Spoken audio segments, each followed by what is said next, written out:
Bonjour à tous sur Radio Apollon et aujourd'hui on se retrouve pour une nouvelle chronique sur le classique de la souveraineté de Bertrand de Jourvenay et on s'aperçoit que le message des grands penseurs libéraux du passé a été détourné et dévoyé par le libéralisme de notre époque.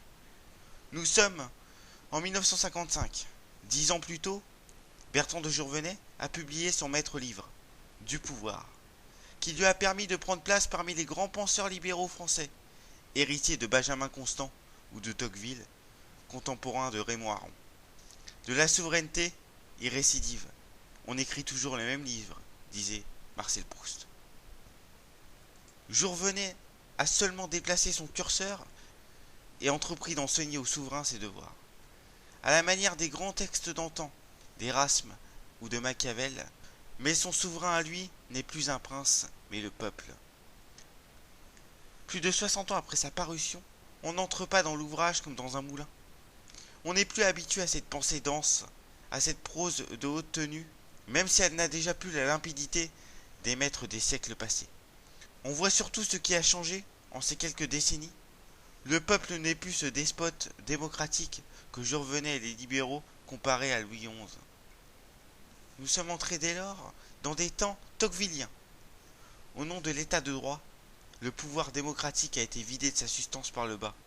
Décentralisation, association, ONG, et par le haut, pouvoir d'interprétation au nom des droits de l'homme par les juges nationaux et internationaux, organismes théocratiques comme la Commission européenne de Bruxelles. L'ancien despote démocratique, ce peuple qui terrorisait les bourgeois et les grands penseurs libéraux, est devenu un gueux, contraint d'endosser un gilet jaune pour se faire entendre. Jourvenay, comme son maître Tocqueville, est bien le roi de l'époque. Il a gagné son combat idéologique au nom de la liberté, mais on comprend en le lisant que sa victoire a un goût amer. Le libéralisme de Jourvenay n'est pas un individualisme. Il reprend à son compte la traditionnelle vision d'Aristote de l'homme animal social. L'homme à l'état isolé n'est pas un fait de nature, dit Jourvenay, mais un produit de l'attraction individuelle. Le fait naturel, c'est le groupe. Pour notre penseur, le cœur de la politique consiste précisément à l'agrégation et la conservation des groupes humains, et pas à la protection sacrée des droits individuels. Jourvenay voit l'homme comme un débitaire par rapport aux anciens, et non un créancier, exigeant toujours plus de la société. Notre État moderne, transformé en seul garant des droits individuels, serait pour lui l'antithèse du politique, un agent de désagrégation.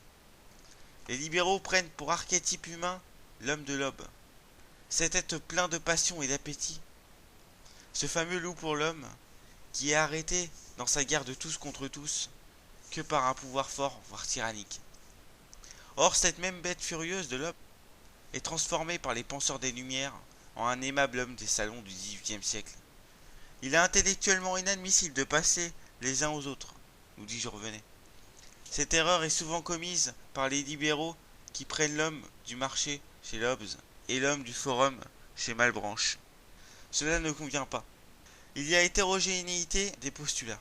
Bien sûr, Jourvenay n'ignore pas que les grands penseurs libéraux du passé, Locke au premier chef, ont justement tenté de répondre à son objection en transformant l'homme de toutes les passions en un homme affûté de raison qui accepte de limiter sa liberté sans subir le joug d'un pouvoir fort.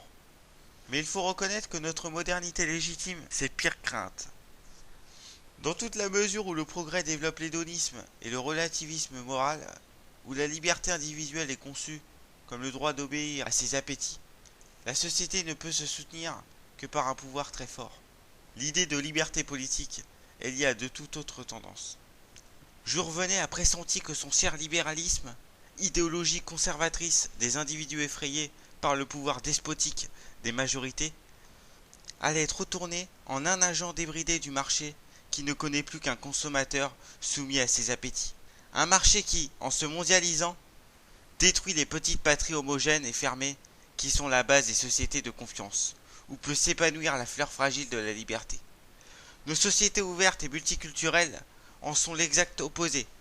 Elles exigent un contrôle social toujours plus strict, un corset à la liberté de pensée et d'expression toujours plus serré, une sorte de totalitarisme doux, pour empêcher que l'hétérogénéité culturel ne tourne à la guerre de tous contre tous.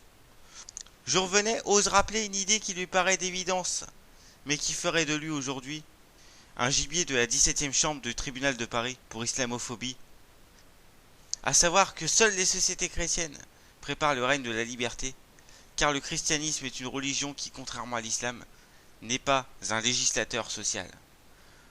Le libéralisme de Jourdevenez, comme celui de son maître Tocqueville, était conservateur et national.